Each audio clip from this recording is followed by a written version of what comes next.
بسم الله الرحمن الرحيم والصلاة والسلام على سيدنا وحبيبنا ونبينا ورسولنا شفينا محمد صلى الله عليه وسلم وعلى آله وصحبه وسلم وسلم كثيرا.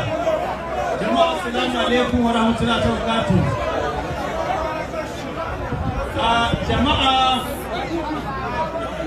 قل اللهم مالك الملك تؤتي الملك من تشاء وتنزع الملك ممن تشاء وتعز من تشاء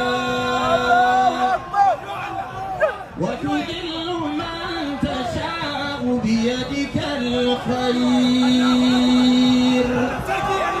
إنك على كل شيء قدير.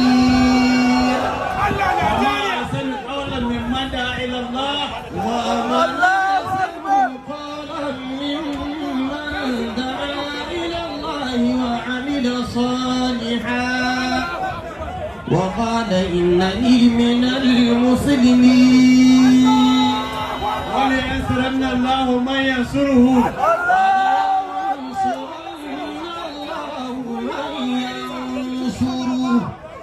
إن الله لقوي عزيز.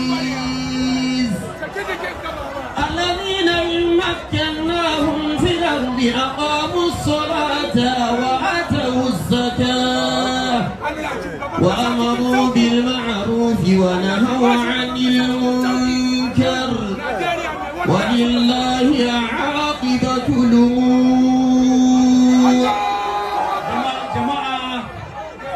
yau muna godiya ga Allah subhanahu wataala mai ba da mulki ga wanda ya so ya ba ga wanda ya ga dama amsa ga wanda ya dama. Yau ya ba su Alhaji Tukur dan Fulani shugabancin jami'a kamar yadda ya ba Bello Matawalle gwamnan jihar Zamfara. Kuma ku sani mu din nan wanda duk ya ce shi musulmi ne kamar yadda ya ta aya to yadda da ikon Allah. Mun yarda da Allah ya ba Matawalle, muna tare da Matawalle, kuma insha Allah duk mai hasada da bakin ciki zai ga wannan da za mu zo nan mu rantsar da shi shekara 2 da 3 in Allah ya yarda. Don haka shugabannin jam'iyya muna godiya ga shugaban kwamiti Alhaji Ibrahim Masari sarkin yakin Zamfara wanda ya zo da ya tauga shi ya yi wannan aiki wanda aka tsammanin ba zai yi ba tun daga rijista. Lokacin da ana rijista uwar jam'iyya ta aiko ta ce mutane mu sake sabanta rijistar mu, wasu sun kaki sabantawa. An gama an kai Abuja, duk wanda bai cikin wannan rijistar ba ɗan jam'iyya ba ne.